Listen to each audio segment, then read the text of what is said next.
Welcome to the Cookbook, where we invite guests on to share the ingredients of what has helped make them the successes that they are. All of it, the good, the not so good. You're not going to find anything half-baked here. And our kitchen gets messy sometimes. That's when the fun starts. So come on and join us.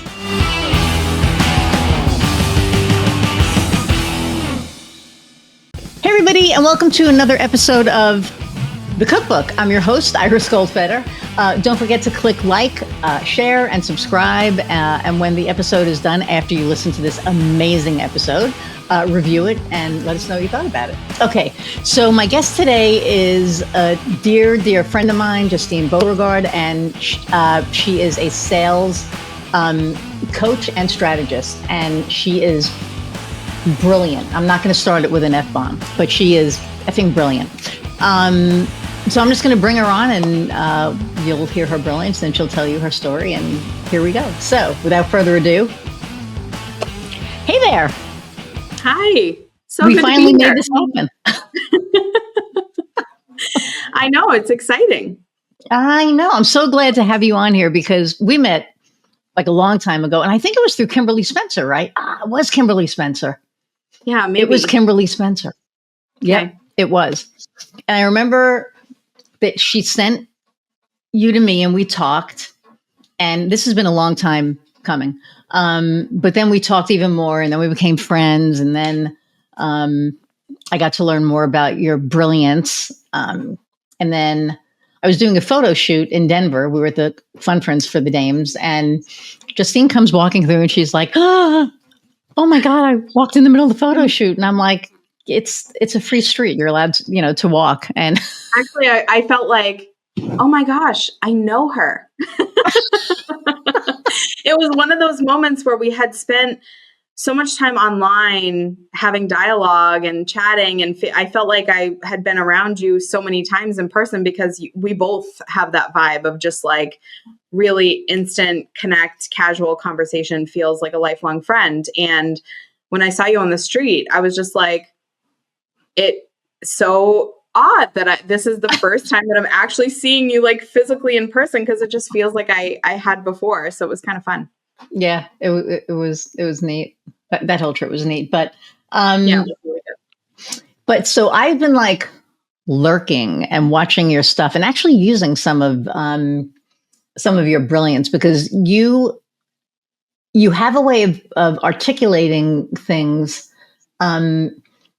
that is so important in the sales world. And we'll get into it further. Like, I'm stuttering because I'm so excited about this, because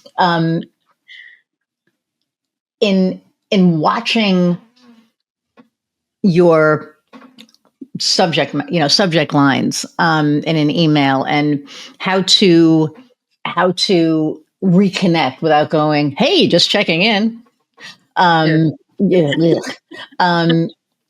Just like seeing all of these things has really like drawn me into like lurking. And I mean, I'll put a like or something, but I just like look and I'm like, oh my God, that's like brilliant. And I actually used one in an email that I sent last week.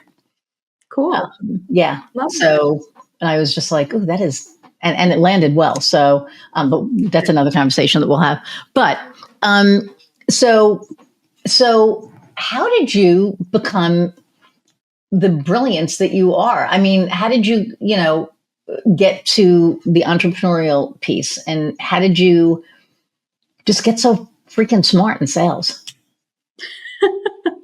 Well, thank you. I mean, you laugh, but it's a big, it feels like big shoes to fill. But I will say, I tell people all the time that I was born to be a business owner. And, growing up, my maternal grandmother was a serial entrepreneur before it was cool. And I grew up with a mother who was a single mom who basically was just reinforcing the belief that you can be anything you want to be, and you can have everything that you dream of, and you are capable, and you are courageous, and you are supported, and you are loved, and all of those amazing things that I know not everybody gets from a parent. And I was so lucky, and am so lucky, to have my amazing mom. And at the same time, I was balancing two worlds because I was hearing the words, but I was seeing her hustle and grind and work multiple jobs and be go, go, go from here to there and struggle to pay the bills and, just very different circumstances visually than what was being spoken to me. And then seeing her mother, run the show, 5 kids, multiple businesses, real estate. I'm like trying to figure out, where do I fit in all of this? Because I'm seeing things that I'm excited about, and then I'm seeing things that I want, and I'm being told things. And ultimately, I had so much debt from going to college and being the stubborn rebel that I am and saying, even though I have a full ride to a state school, I'm going to go to this private school because I want to. And, hindsight 2020, I'm going to teach my kids a different path. But, going through that whole thing, it was like, I need money. And the quickest way to do that is to just work for a company. And so I got my start in corporate. I did that for almost a decade, which was actually really great because it taught me all of those sales foundations. I mean, I started in fundraising for nonprofits. I moved into startups where I was pretty much the only person in the marketing department. So I was liaising between sales and marketing. And then I went back into the nonprofit sector and worked again as a director of development in the fundraising side. And that's when I thought, I'm liking bits and pieces of each of these roles, but none of them are really like my soul's purpose. And so I was pregnant with my first child. I have 2 kids. And my husband said to me, you've always wanted to be a business owner. You want to take maternity leave. Why don't you just extend it? Why don't you just build the business now that you planned to build when you were in your 50s, and we'll just make it work? And I thought, you're not in your 50s. I don't know. Well, I'm not in my 50s. That was the point. I wanted to start a business in my 50s, and I started a lot earlier. So, I, at that point, was just very afraid and thought, I don't know how this will work. But I had all these champions around me and people who were like, you can do it.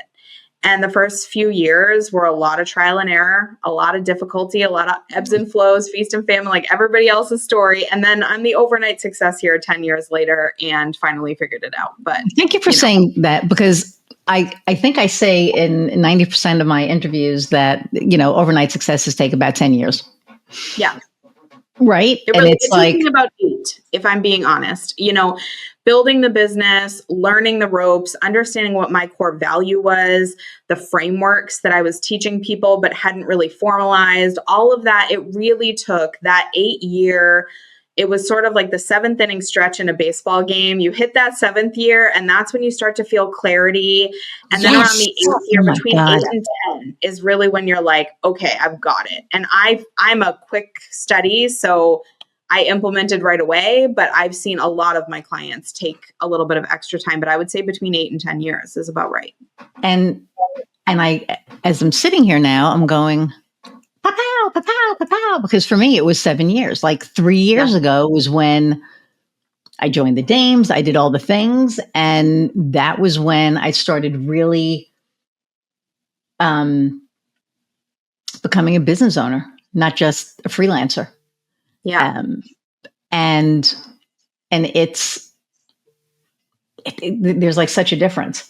But the whole overnight success thing, gosh, I speak to this entrepreneur class every 6 months, maybe like twice a year. And they're all these like young, I want to be. And this one guy at the last one was like, well, we're doing this business. I don't want to say just in case he's listening, but we're doing this business and, it's dependent on me and my brother. And man, I know that by next year, this time we're going to be 7 figures. And I couldn't help it. Like I laughed and it wasn't like I usually have a really good filter, but when he said it, I was just like, that's pretty funny. And he kind of looked at me and I was like, so what does your brother do? And his brother actually did the activity of their business. He was just like the sales guy administrator. And he goes, yeah, but the problem I'm hitting is I can't get my brother to actually do the work. And I said, Mark will tell you I'm very authentic and honest. In what world makes you think that's going to happen if he's not doing the work? Mm. And he went, oh. I said, I'm not saying this to discourage you, but you need to have realistic expectations so that in a year you're not crying, why don't I have $1 million? Yeah. I think what's so important is we can get very aggressive with our goals. And that's awesome. That's motivating for a lot of people. More than stifling, it is motivating to set these big, lofty goals and be like, I'm going for that. Amazing. But that's where it ends for 90% of people. They set the big goal and then just keep doing what they do. And I think it's so important to have that reflection moment and be like, okay, you want to hit 6 figures, you want to hit 7 figures, you want to hit 8 figures, whatever the goal is, I don't care. But tell me, what's your plan?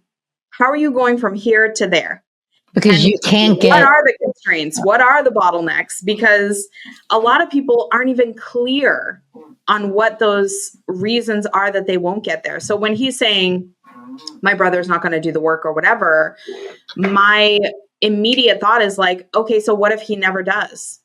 How are you still going to get to 7 figure? You know, like, what is the plan? It doesn't matter how you get there. There wasn't a plan. And I think that's the point. It was more of a goal backed up with nothing. Hang on a second. I think that, yes, it's a goal. And I think that for this kid, sorry, my mic is doing weird stuff. I think that for him, it was there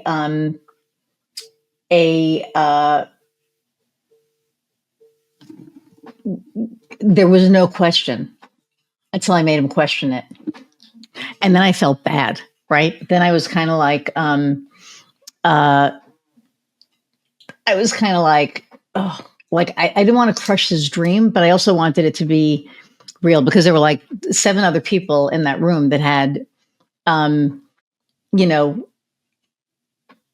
dreams that they wanted to fulfill, and not that they wouldn't fulfill them. Like there were a few people in there that had amazing ideas, and it was like, oh my God, this is like amazing. Like I wish I would have thought of that. But when I hear something that's not, that's not realistic, I don't want. Like I hate when people are disappointed. It's just like, it's not my problem per se. But if I'm speaking to people, I'm not setting them up to be let down. I'm just not going to do it. So I'd rather them look at what the reality is. And the reality is that if your brother is not going to be doing the work, you're not, unless you have somebody else to take his place, you're not going to be hitting that. Well, a bit of unsolicited advice in that scenario, since you don't like to be the person to deliver bad news, right? When you hear a bad idea, always, instead of following it up with a question or something that plants seeds of doubt or more questions in their mind, spark an idea. So instead of saying, what makes you think you're going to hit 7 figures if your brother's not showing up? And he's immediately like, crap, I don't know. I'm stuck. I don't know what to do. Now I have a problem to solve versus what, even the example from earlier that I gave, which is, okay, so imagine he never shows up. What's your plan then? Because you deserve to be at 7 figures. Let's get you there. Like, what's going to be the thing? And see, this is your brilliance. This is what I'm talking about. Well, this isn't even sales. This is just like my innate, it's just something that I have worked on. I mean, it is definitely a sales skill. It helps me with my clients and things. Like earlier today, I was on Instagram and I had messaged this woman who just started following me. And I said, hey, is there anything I can help you with? Right? You're following me for some reason. Let me see if I can help. And she said, actually, I've been following your podcast. I found your Instagram and now I'm looking at your program. And I said, okay, great. Let me know if you have any questions. And 10 minutes later, she was like, actually, I just signed up. And so it like the power of checking in on people, making sure they have what they need, following up in a timely manner. Like these are not mind-blowing blockbuster skill sets. They're just simple, thoughtful, intentional action steps that a lot of people miss. And that's why they miss out on sales opportunities, because they just don't have a process. They don't have consistency. They don't have the skills built in to, and the scripting and all of the things like built in to how they operate to capture those on the spot. If I didn't message her, she probably still would have signed up for my program, but not that quickly. Right. Oh, and absolutely. there's a lot of those things where it's like how you move people and what you do intentionally and how you do it matters. And so it's all of those little moments that, you know, I've had to teach myself these things over the years, and I've gotten really good at it because I've trained thousands and thousands of people how to sell. And I've heard every question and every setback and every objection that I can imagine and have had to figure it out as I went. You know, no one's born just being a natural, incredible salesperson. We develop the skills over time in our personal life, in our professional life, in our work, all of the things. And I think in hearing you say that, I'm just closing. I hear an echo. Okay. I'm just messing with my mic. Okay. So in hearing you the first time, when you said, you know, rather than basically crushing his dreams, right? And it's funny because with my team, I'm completely different. I'm completely supportive, and I'm a leader, and I'm a damn good leader. But I think when it comes to this, it's more of almost like in my mind, and this gives me a complete different mind shift, which is why you're so fucking good at what you do. Is that, you know, it's not a scared straight thing. Like, remember the old show Scared Straight, where the jail guys came in and they were like, "Do you want to do this thing?" And, you know, the kids were like, "Oh my God, no, I don't want to go to jail." You know, it's like kind of, and not that I want to do that, but more of I want them to really be realistic. But there is another way of getting them to be realistic in a less jarring way, I guess. And you have that. And I think that, you know, and I'm like you, is I get a what do you call it? Oh my God, my phone is like recording. That's like weird. Okay. I get a message, I respond immediately. I get an email, I follow up immediately. I get a referral, I follow up immediately, because you're right, it's in the follow up. If you don't follow up, and if you don't follow up immediately, it's like the same thing when somebody goes to your website. If your website doesn't tell somebody within like 3 seconds how you solve their problem, they're on to the next thing. So if your phone rings, or if whatever, and you don't respond right away, that's going to somebody else, because nobody has patience anymore for the most part. Yes and no. So in this, I would say for the right person, you're willing to hold out a little bit, right? Like it's not that quick. If I'm on someone's website and I'm not finding what I need, if I'm really jazzed about that person, I might make a few extra clicks to try to find what I need, right? And so that's where I think the importance of brand really comes into play, because when you build a strong brand and people are like, I want that thing, they're willing to go out of their way. Like, think about your favorite restaurant. It's probably not the closest restaurant to your house, but you'll journey there on a regular basis because the food is so damn good, and you want to be there because you love the ambiance and you love their drink list and like all of the things. So when you have this sort of affiliation with something, like I love this brand of shoe, you're willing to maybe go outside of your normal color palette because that's what's available and you really find comfort in that shoe. And so I think that it's layered, right? If you're like a cold company and you're just running cold ads on Meta or something and people are finding you and they're like, what does this person do? And then they click on the ad and they're like, I don't know if I need that. And they're clicking 100%. But when it's a situation like you've just described with someone sending you a referral and it takes you a day to get back to that person, I don't think that impacts your likelihood to close them. I think it does help you when you respond sooner. But if you don't get back to them, I don't think you've lost the sale. So it's situational where like the follow-up is important, but depending on the way it came in, how warm the lead is, how strong your brand is, how long they've been lurking, like there's different factors that sort of make it obviously sooner the better always, but there's lots of instances where other things can play a role. And I'll agree with the referral piece. Like, somebody finding you and calling you and then, waiting 24 hours. Cause I think my phone says I'll get back with you within 24 hours, something like that. Yeah. Excuse me.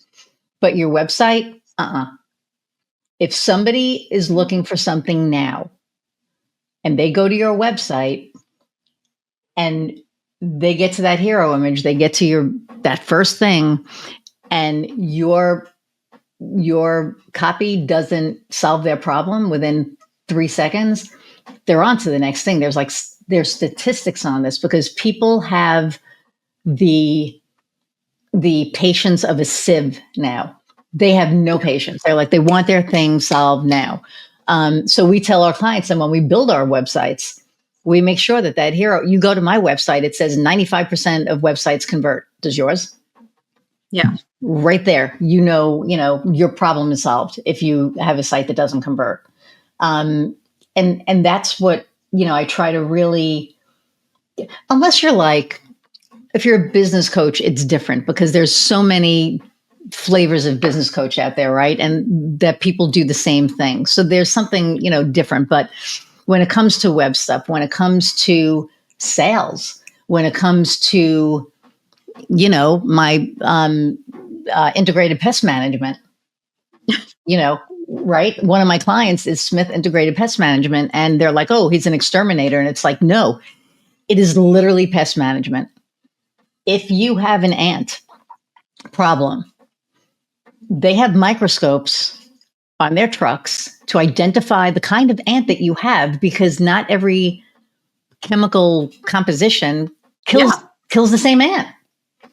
Who the hell knew that? I know more about ants and spiders and wasps and shit that I ever in my life thought I would know, right? Well, here's what's important. In the direct response world and tradespeople in particular, like that industry is very much, I call you, you don't answer, I call somebody else, I get a quote faster, I go with them. Like 100% in those industries, yes, because it's a lot of price shopping. It's a lot of more of the same. It's a lot of, I have an urgent problem right now. Like no one's calling a plumber to be like, hey, can I check out your maintenance packages? I might want to fix my toilet in 3 years. Like they're calling when their house is flooded and they need support right now. So it's a rapid thing versus I'm looking for a marketing agency and I want to find the right one. So I'm willing to take an extra step, to click an extra button. Do you want the friction in your process? No. The quicker you can get someone to their desired outcome, the better. But I think people are willing to make a little bit more of a thoughtful decision and spend a couple more minutes for the right person, and especially to find someone and for higher ticket type of things or less urgent things. Usually when people are looking for a sales coach, they're not out of money and everything is terrible. They're kind of in an in-between. They're like, I'm making some money, but I want to be making more money. And I know these things are broken, but I don't need to fix them yesterday. Like they're sort of in this weird, messy middle piece where they're trying to make things work better. And they've got some things that they know are going to be a huge problem in like 3 to 6 months. I get very few people with like, all of my money dried up yesterday and I need help right now. And usually those people are the hardest ones to support because their hair is on fire. and even taking in and pacing the implementation of the tools and frameworks that I teach and the systems that I give my clients, it takes a little bit of time and it overlays on what you're doing, and you have to implement intentionally. You don't want to rush through it and skip steps and miss things because Right. it's going to break things even more. And that's hard to get that pacing back. And so, it definitely depends on the industry, and it definitely depends on the relationship and so many different factors. Interesting. So when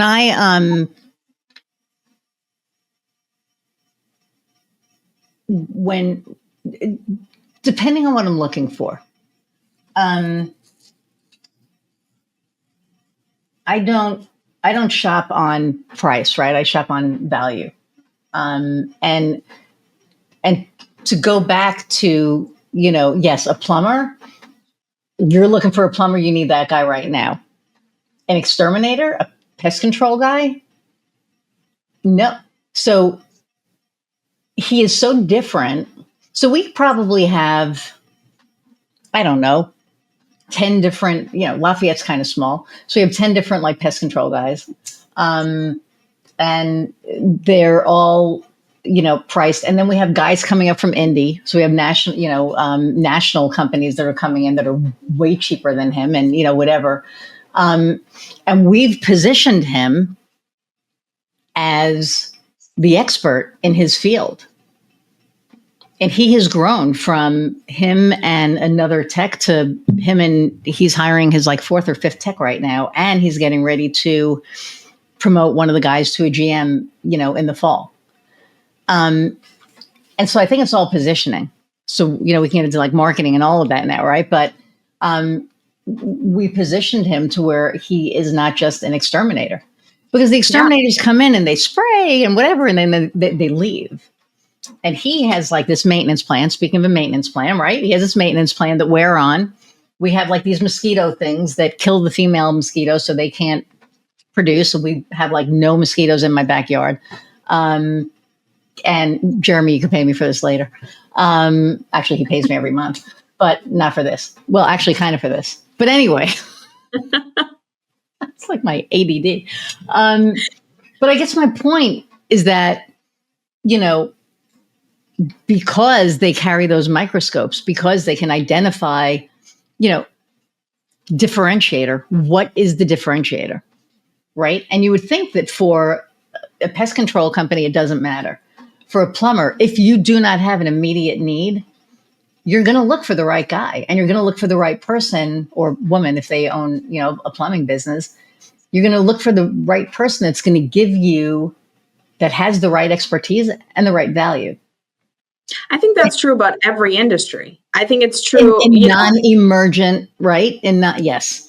Yeah. And even with that, like every brand that has a differentiator does better than one without, right? 100%. Like it doesn't matter what industry you're in. If you have some way to make you stand out, like as you were walking through the scenario of the anti-identification and the special concoctions of chemicals and all the things, like I can tell you, because we have pest control in my area and I use a company, and I did some vetting. Like I called a couple different people, got a couple quotes, and went with the one that I liked the best, that had the best reviews. I'm more of like a middle of the road. I never really go for the most expensive or the cheapest. I kind of land in the middle somewhere, because usually that's the most popular, whatever. I just end up there all the time. And I think like that's how you close the sale, because a lot of these companies do on-site consultations, or they do like, let me do an assessment of your property.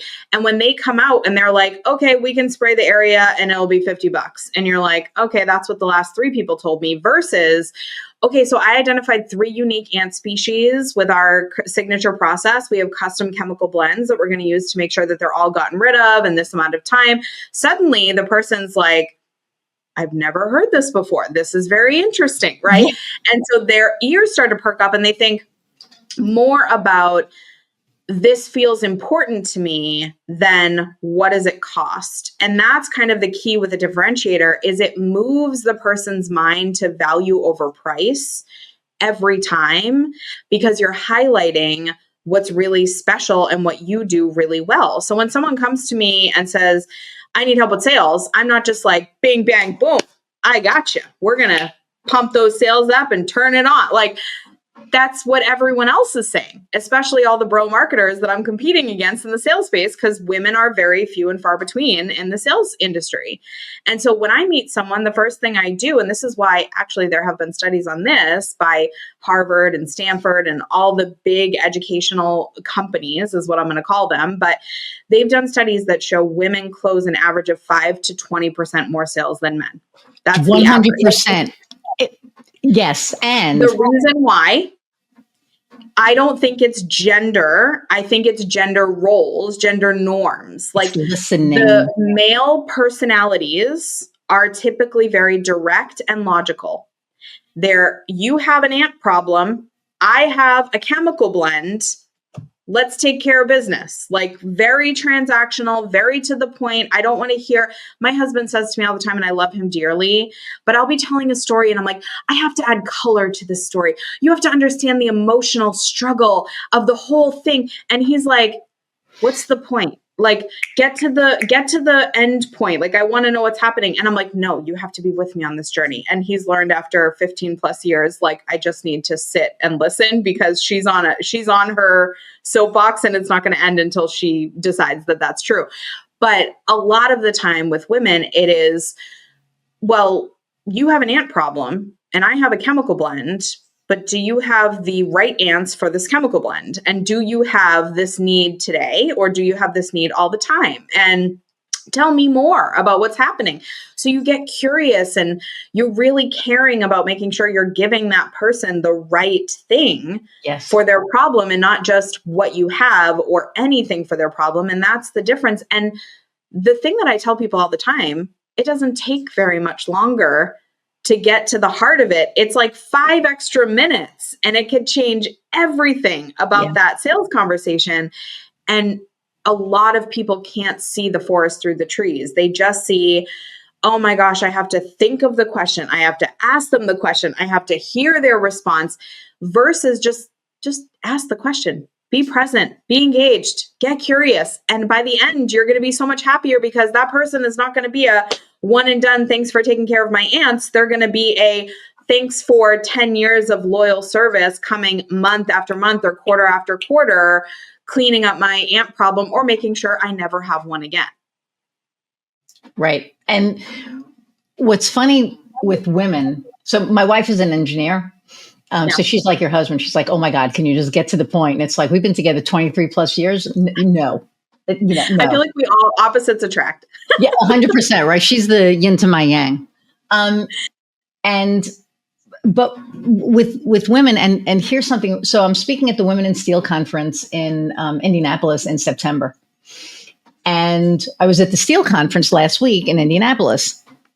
And what was really interesting was I based my talk through the lens that I see my wife's world in.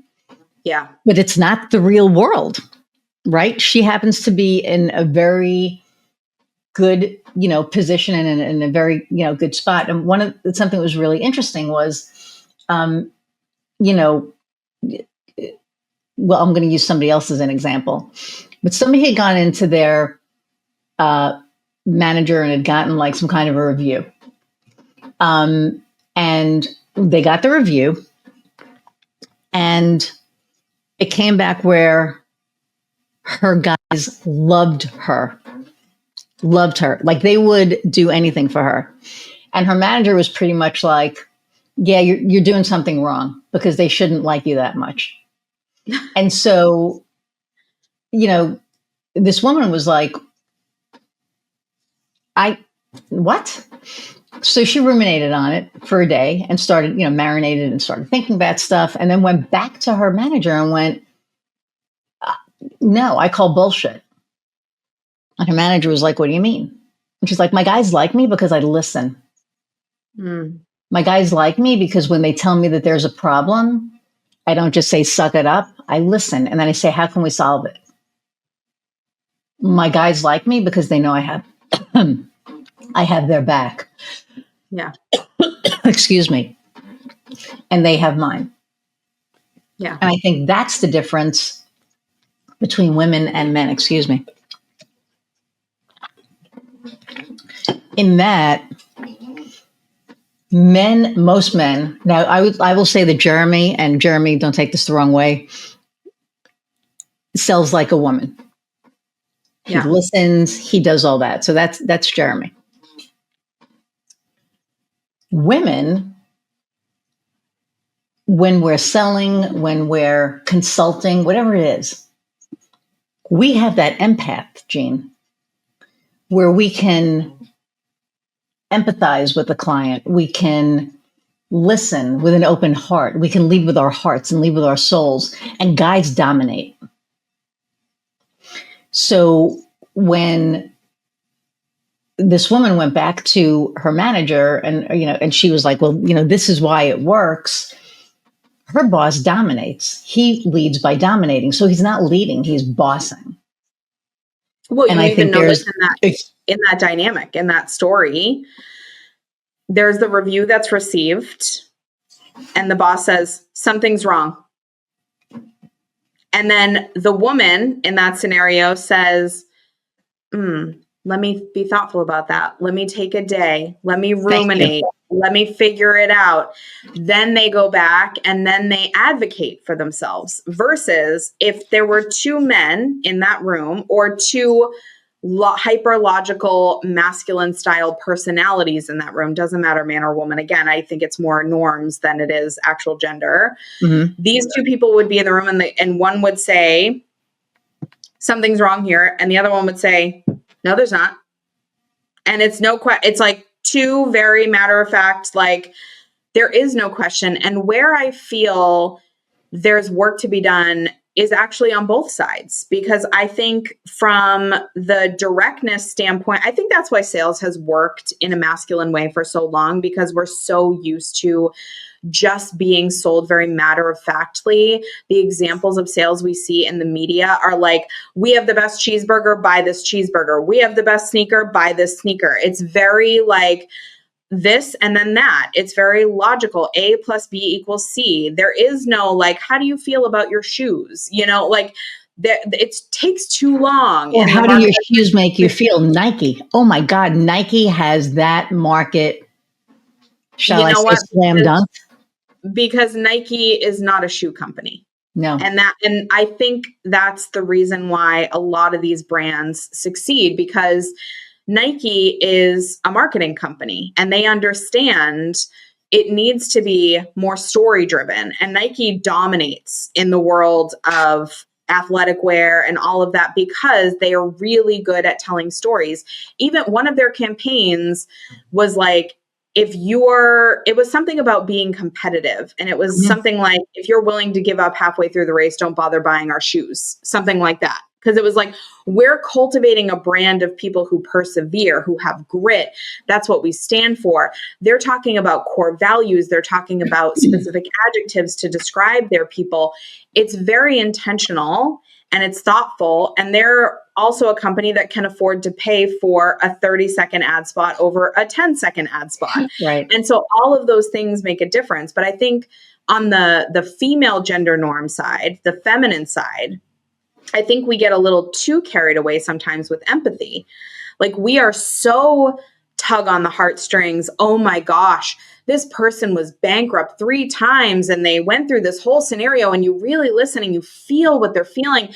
And you can't imagine, you put yourself in such a place of empathy over compassion, which I think empathy is trying on the emotions of the person and embodying them, versus compassion is understanding the root of where they came from, but being able to hold firm in your position as an advocate. And I think that's what's really important in sales, is understand people's stories, but have their best interests at heart. And sometimes having their best interests at heart is not buying what they're selling to themselves.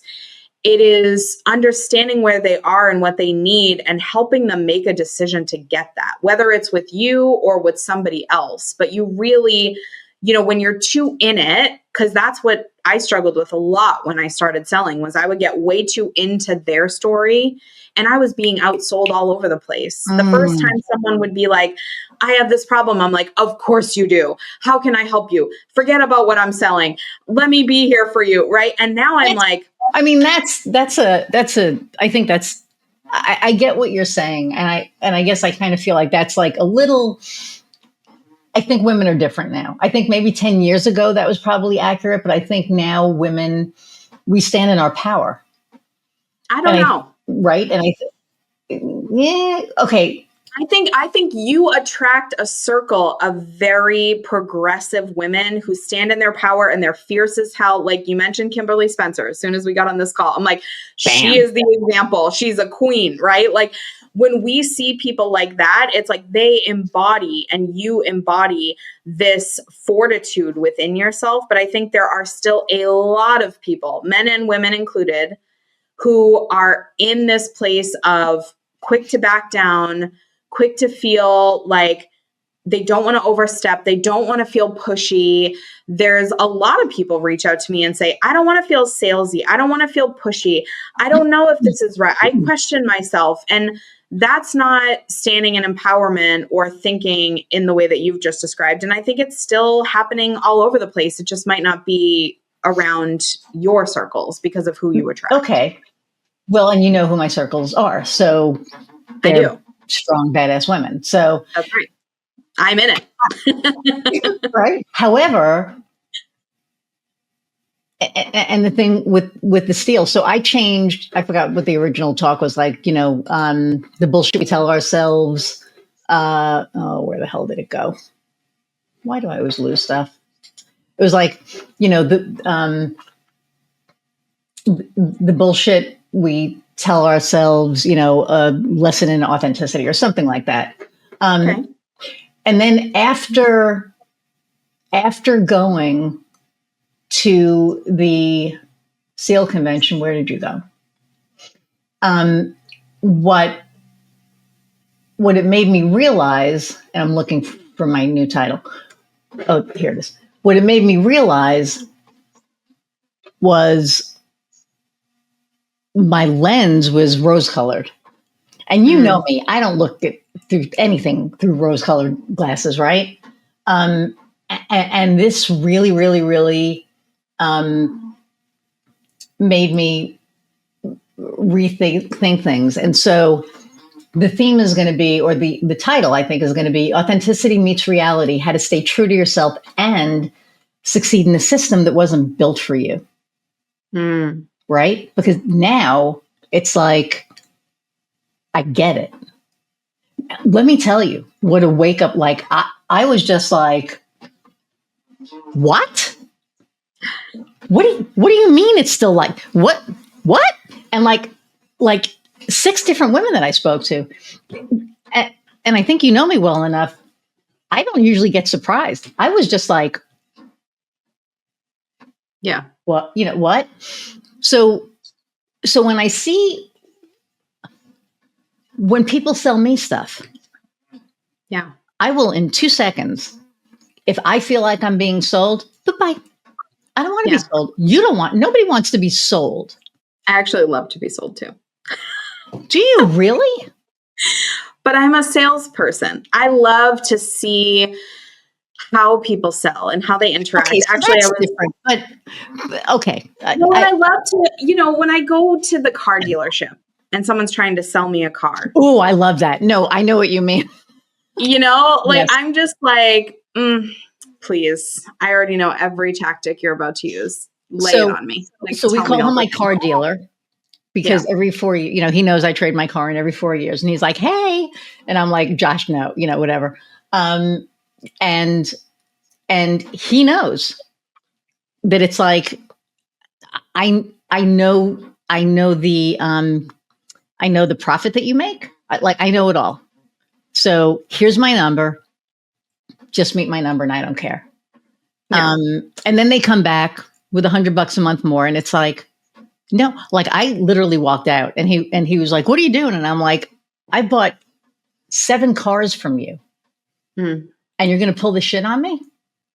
And he was like, hang on a minute. And I was like, last time, like if I come in here, the next time I bring my car in and we play this game, we're not playing the game anymore. And he was like, okay. Now we went to Germany last year and I brought him a little gift back. So when I buy my next car, I'll give it to him. But like, I was just like done because that to me was like, I know you. If it was a new car dealership, different story. Cause then I'd be like, okay, go ahead, let's play. You know what I mean? But with him, it was like, But I think, but because I've been in sales and because I'm now in marketing. You're still in sales. Go on. Okay, fine, whatever. I know I am. My coach is probably listening right now going, girl, come on. But it's different because for me, it's not like, I don't feel like I'm selling a product. I feel like I'm solving a problem. And you should feel. That's how you should feel. You're not ever selling a product. Like no one, and this is the thing. No one wants to buy your product. Right. Thank you. And that's what I was trying to articulate. I don't even want to buy Nike shoes. Like I don't want to buy shoes. I need shoes. I'm going from point A to point B and I certainly don't want to walk barefoot. So I've got to have something on my feet. Like That's the end of it. It's not, and that's what Nike understands. To go back, I feel like this podcast should be sponsored by Nike. Watch you get like sneakers delivered to your house tomorrow. But the point is Nike understands we're not selling a shoe. We're selling a belief system. We're selling values. We're selling a community. We're selling our brand. We're selling a story. It's beyond the people who are like, we created this amazing shoe. Any ad you see where they're like, and we've seen these ads, everybody's seen them, where you have like the shoe and it's cut in half and they're like, look at our patented airflow technology in the base of the shoe and the cloud, cushioning in the insole and blah, blah, blah. And we're watching it and we're just like, what the hell? What are these people talking about? I don't care about I want to be comfortable. But also watching your ad on TV doesn't tell me what it feels like when I slip my foot into the shoe. I'm still going to have to go to the store and try it on. It doesn't matter how much you talk about it. I'm not going to buy a car sight unseen without driving it and making sure that I can see out the back window. Right. These are the things. They get it wrong because they're so focused on selling the features that they forget they're selling an experience. And this is something that car dealerships do so well. They give you the number car to drive. They're like, test drive it for 3 days. Keys in your car first. They put the keys in your hand. So you are in it and you feel like it's yours. As soon as I come home with a test driven car, Heather's like, well, fuck, there's your new car. Because the second I test drive it, it's mine. And this is also why they put you in the car with all the bells and whistles first. And they make you do it a lot of the time, unless you already have some pre-existing. No, they know what I want. Like I know exactly what I want. But you go into any like new dealership, and especially young salespeople, they'll be like, "Let me show you the SUV that we have. That's $85,000 that we just got delivered. That's parks itself. That has a sunroof and heated and cooling seats and all the things."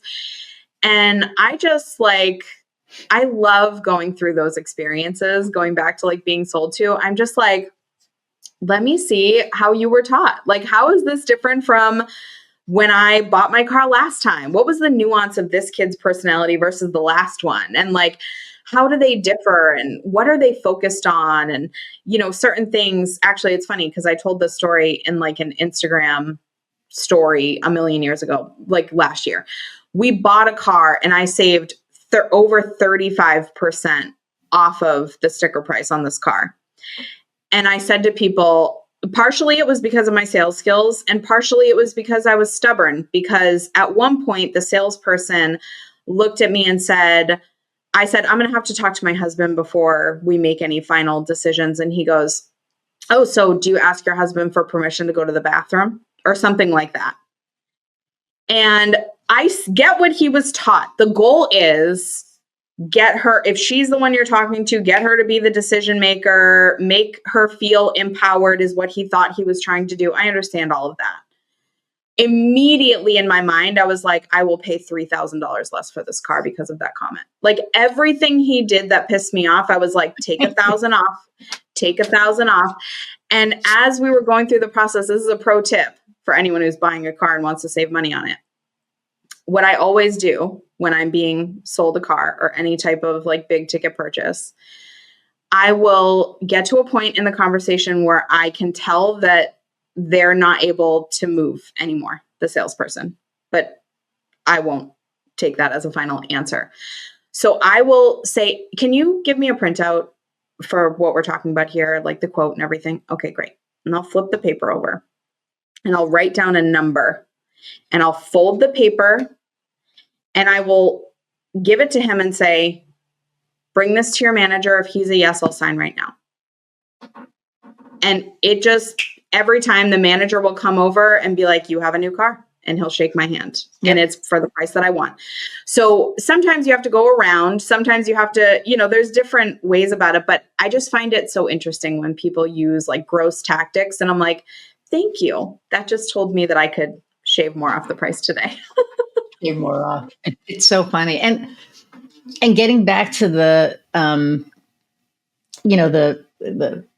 female, man, woman thing. The woman who sold my wife, not this car, but her car before, was so aggressive. Mm. I never wanted to ask for a guy before in my life, and I finally told her. I said, so she works in steel. I'm in sales and marketing. Stop. Mm. And she just was like, and it was like, we're walking out with the car today.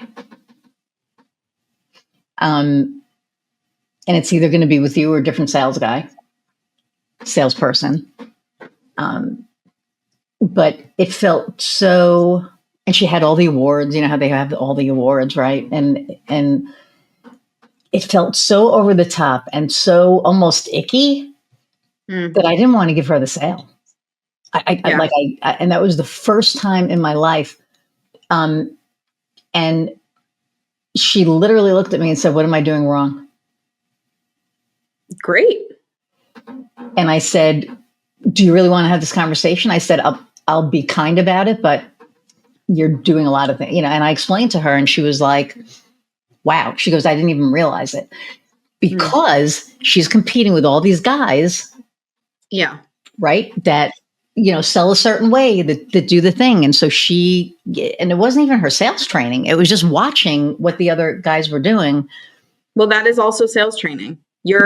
That's a good when point. You're being put at a desk that's near other people who are hyper aggressive and they can pull it off and you can't, you're trying to be someone else. This is a great lesson for anybody. Like you're observing sales behavior everywhere. And when you're watching someone on their Instagram profile that's putting their best foot forward and they're pitching in a certain way, and you're like, I should probably be pitching that way. That's never going to be your natural innate way of selling, which is why you always feel pushy and spammy and weird and gross when you're selling, because you're trying to embody the messaging you're receiving. And all of it is sales training. That's why I tell people, like, my program was designed to put you into an environment where you're being surrounded by the best sales tactics. Like, there is no other way. When you're immersed in it, it becomes like osmosis. You're just like, what would Justine say in this situation? And I say that to people. I'm like, this is not from a place of ego. WWJD, what would Justine do? What would Justine do?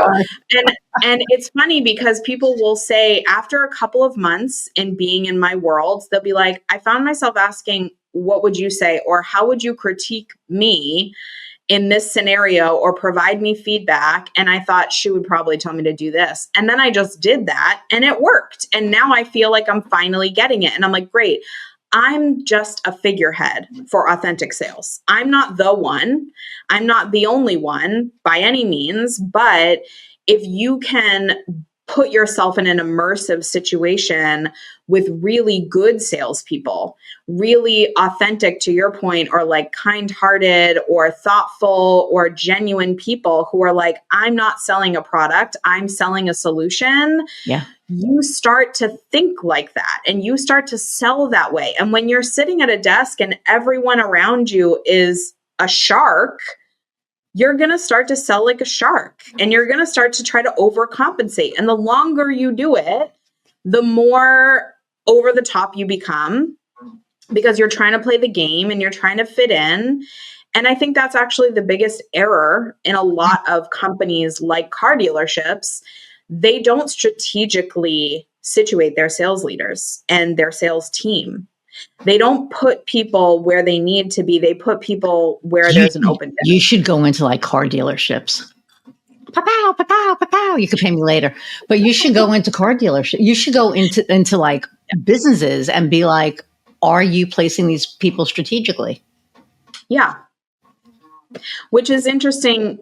You know, this is why I find it so fascinating that so many companies have a VP of sales and have sales managers or people that are in lower levels that are learning from the sales leader. And they're not taught that. They're also, and I've had multiple conversations with other sales trainers and people in the space that I respect and who are in my world. I could name quite a few of them. I'm sure you know quite a few. But we talk about all the time how, you know, sales is something like when you're a top performer, the natural inclination of the C-suite is to promote you to a leadership position. You're a top performer, you belong in the leadership position. We want to escalate you and promote you. But very, very rarely is the top performer the best leader. 100%. Nor do they that's want so true. Yeah. Right. Yeah. And so it's just like these little decisions, these micro decisions that no one is taught and no one really understands. And they're thinking very A plus B equals C versus what do you want? Again, it all comes back to masculine versus feminine styles of thinking. The male style of thinking or the masculine frame of thinking or the logical frame of thinking, however you want to say that, is this person's a top performer. They belong in the promoted sales leader role. The alternative way about that is this person's a top performer. Let me see if they're interested in the leadership role. Let me assess them for leadership qualities of the team. Let me make sure that they're the right person, because that person might actually end up getting a pay cut being a sales leader versus being a top performer. Or they might be a top performer because they're an alpha and they do everything alone.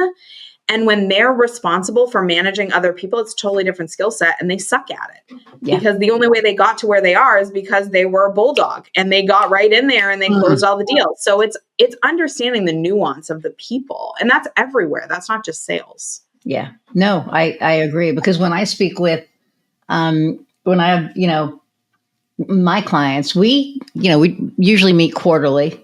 If I don't have monthly, there are certain people I meet with monthly, others that I meet with quarterly. And it's always what's working, what's not working. Are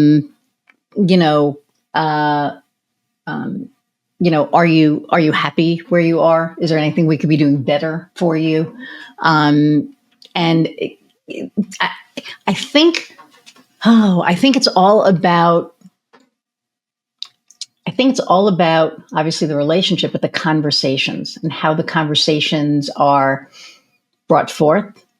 When you say, top performers, you are like so correct, because I've been in businesses where, I was in sales and they promoted the person and it was just like, I don't want to listen to this person. Well, here's another struggle.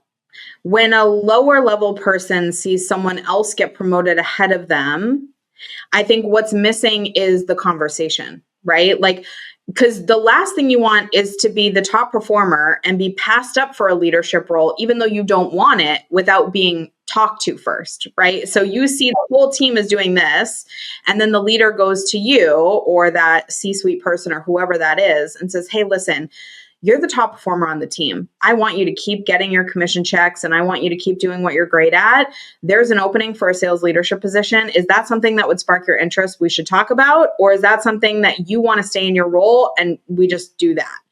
Or, and at least you having that compensate them, right? They're a top performer. Stay in your role if you don't want that leadership position, and we'll compensate you in another way, right? Or I think they're already being compensated because they're doing what they're doing really well. They're getting the highest levels of the commission. And, for me, I think every sales position should be straight commission and it should have no cap, because it incentivizes people who are very good at sales. And I will often say this to people who are hiring for outsourced sales. They're like, oh, this person has a base fee and then they charge a commission. And I'm like, no, because they're going to get paid no matter what. If you're paying your sales team $60K, that's enough for them to live off of. Are they going to want more? Yeah, sure. But if they suck, then they're not really going to put in the extra effort versus Absolutely not. If their whole paycheck comes from commission, they're working to figure it out. And there's going to be certain people who hit their nut and they're like, okay, great. I just got my 100K for the year and that was what I wanted and anything is gravy. And now they get to scale back on their work. Cool. If that's part of your culture, that's okay. If that's not part of your culture, it's a mismatch in culture and you need to find a different person. Right. But it's not about the commission structure. It's about the culture. And I think, again, a lot of companies get culture wrong, that they don't hire for the people. Like, we are a team of go-getters who have the world is our oyster. There is no glass ceiling. We fight to be the best of the best. We're highly competitive. We're the, top of our field. Those type of people, when you attract those types of people, you're going to get the people who are like 100K. I'm going for 300K. I'm going for 500K. I want commission check after commission check. And when I made that sale, I'm going to make 3 more. Like, that's what they're after versus we're a family-owned business that values work-life balance and personal time. And we want you to perform, but we also need to make sure that we're profitable so we can continue to support your career. So here's how it works. And either way, again, positioning, you can position that to be the dream scenario for either person, but ultimately it comes down to culture fit and the questions that you ask and the way that you structure their income so that that they're being incentivized by what actually moves them. Interesting. Okay. I mean, I see it all. Like I'm visualizing like the whole thing, and you're right. And I think there's just different scenarios, right? There's just different answers for different scenarios. But so this is about entrepreneurship. What advice do you have for somebody who's thinking about becoming an entrepreneur? Don't do it. No, I'm just kidding. Stay away. Well, actually, that's probably not far from what I would say, because if someone's thinking about becoming an entrepreneur, there's hesitation in that. That's what I read into it, is like, I'm thinking about becoming an entrepreneur versus like, I am an entrepreneur. I've decided that's what I'm doing. And I find a lot of people aspire to do things or become people that they're not actually cut out to be or called to be, would even be a better way of saying it. So like, I meet a lot of people who go, I'd really like to be X, Y, or Z. I'm like, okay, so just be that. Like, just do the research, find the stuff, be solution oriented, like go make it happen. Don't think about it so much, do it. Because often we wait for clarity. We'll pause and kind of be in this situation of, procrastination, perfectionism, waiting for everything to be just right. Yep. And what we're really waiting for is clarity, but clarity only comes from taking the action. I could read 1 million books about how to play basketball, but if I never actually pick up a ball and throw it at a net, I don't know if I like it. I don't know how good I am at it. There's no metrics. There's no information. There's just ideas. And so I always encourage people to get out of their brain and out into the fields, like do the thing. So if you're thinking about becoming an entrepreneur, just do it. Just be the entrepreneur. Just create an offer, talk to some people, pitch it, and see how it feels. Like that's pretty much entrepreneurship. It doesn't take much effort, but it takes a lot of courage because you have to put yourself out there. And that's what a lot of people are afraid of. And when I meet anybody who's an entrepreneur who's like, I want to be an entrepreneur, but I don't want to sell. And I'm like, well, then you don't want to be an entrepreneur because to your point earlier, when you were saying, well, I used to be in sales, and I said, you're still in sales. That's because you own a business, and everyone who owns a business is in the business of sales. And if you can't sell your own products and you can't talk to people about the solutions you provide, how can you expect someone else to? Someone else is going to articulate a vision for you and on your behalf. You have to be the one. And if you're not the one, that's okay. But it's better to know that because you're probably a better employee or a better co-founder than you are an entrepreneur. Interesting. See, and I have asked that question where season 4, I don't know what season we're on anymore. I think 4. Probably 120 times. And that is the first answer and that is my favorite. So I used to ask like 6 questions.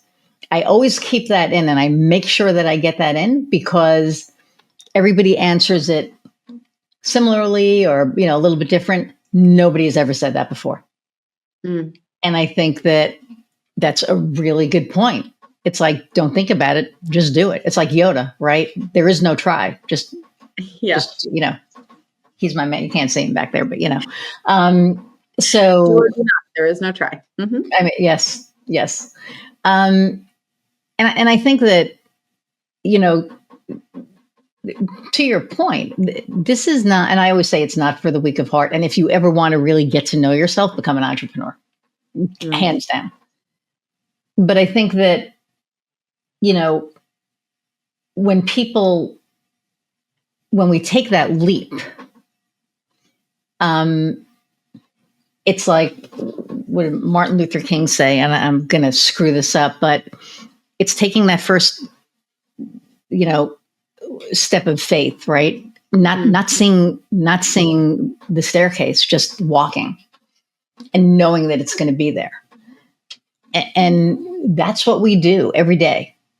We get up and we have faith that it's going to work out. I'm going to get an email. And I said I was going to say this. So, talking about ideal clients, like I will not work with just anybody. I don't, because if it's not a good fit, and when I say this, people are like, I can't believe you said that. But if I can't build a relationship with you and I can't care about whether you succeed or not, I can't work with you, because if I'm not invested in your success, then, and that's me. More so, you have to consider, like, anybody watching this, you speaking about your pest control client earlier is the perfect example, because in your role, me as a salesperson, you as a marketer, marketing is pre-selling, so it's basically the same thing. There is a necessity to believe in the brand to be able to sell it and convey the value of it. If you were like, this is just another pest control service, we're just competing on price, we got volume, we got to run ads, we got to do this, we got to door knockers, we got to mail, postcards, whatever, and you're just following what everyone else is doing and you just see it as that, then you're going to get, like, standard effort begets standard results, right? Like, you're expected and falling into the middle of the pack, versus you pride yourself in your brand and your values is exceptional support and exceptional service and exceptional quality. And that takes belief. And so when you are hearing the story and you're like, oh my God, you're leaning in. I can picture you on the discovery call with this person, just like leaning in. You're like, tell me about these microscopes. Like, what is with these chemical blends? I need to know about it. And you're really interested and you're learning. And like the fact that you know more about ants and spiders and mosquitoes than anyone else is because you believe in the brands that you sell and you are their partner, and you should, because that is in integrity with who you are and your brand and what you stand for. And if you didn't do that, I would be concerned, right? Versus the direct response companies that are like, we send 1 million postcards a year to this, and this neighborhood. And I'm like, you know what?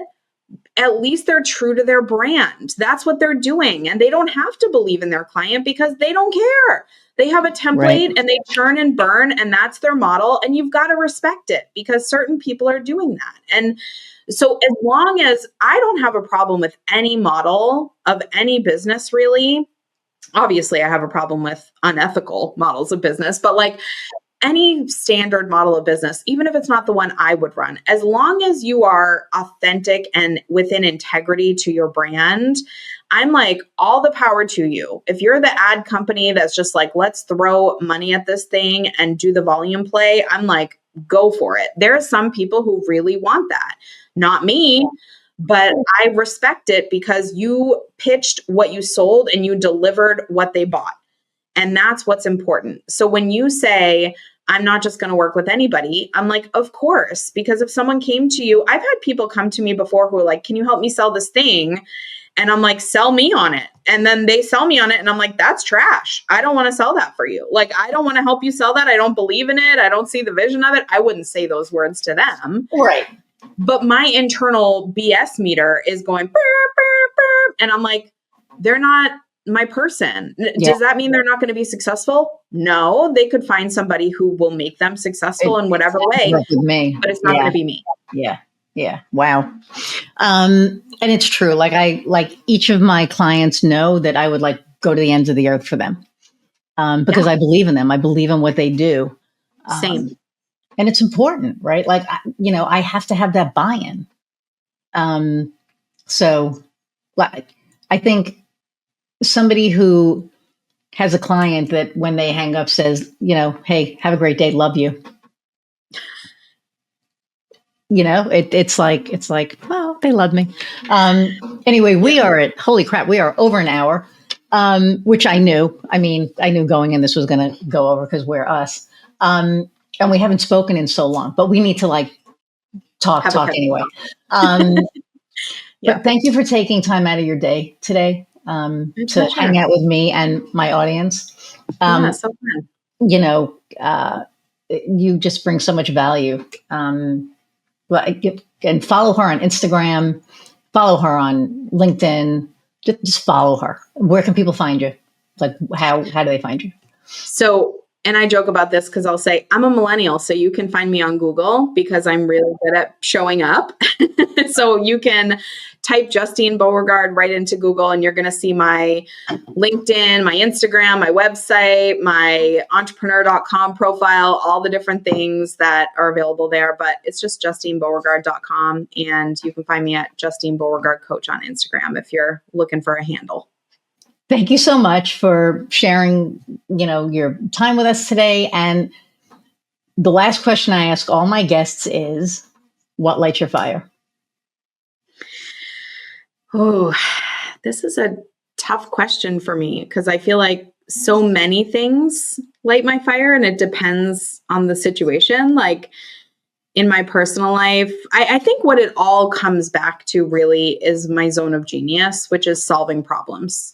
I am lit up by the idea that there is a problem somewhere to be solved. And I'm just like, tell me about it. Tell me what it is. I need to figure it out. I need to find solutions with my kids, with my husband and my business, with my clients, for myself, for my family, my friends. Like, I can't help myself but solve problems. And when I don't have a problem to solve, I will seek one out. Like, I will listen to a podcast or read a book and think, how does this do this? Or how does this fit in with that? Like, I'll create a problem set for myself, which can be a little bit problematic sometimes, but I was just going to say, but it's also like, it keeps me, first of all, it keeps me sharp but it also makes me feel helpful. And I think that's one of my favorite things in the world. Is my favorite quote is, when you feel helpless, help someone. And every time I have an opportunity to be of service and help somebody and show up and add perspective, that's why I do podcast guest spots, because anytime I'm with a new audience, like, you've asked me questions I've never been asked before. This situation puts me into a place of, oh, I have to think about that. I have to question this. I have to look at that perspective. And I love how we riff off of each other, and we can be ourselves, and we can disagree, and then we can come back together, and then we can go apart again. It's just interesting and fun. And so I would say, yeah, that's my very long-winded answer, that problem solving is the Cool. Well, thank you.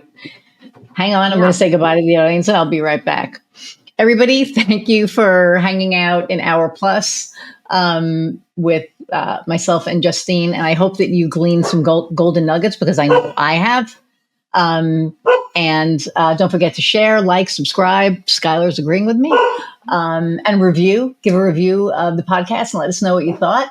And I appreciate each and every one of you. I get to do this every week, and it is the most fun thing, because I get to speak to people amazing like Justine, and I get to share them with you. So thanks again. And until next time, go out and find what lights your fire. See ya.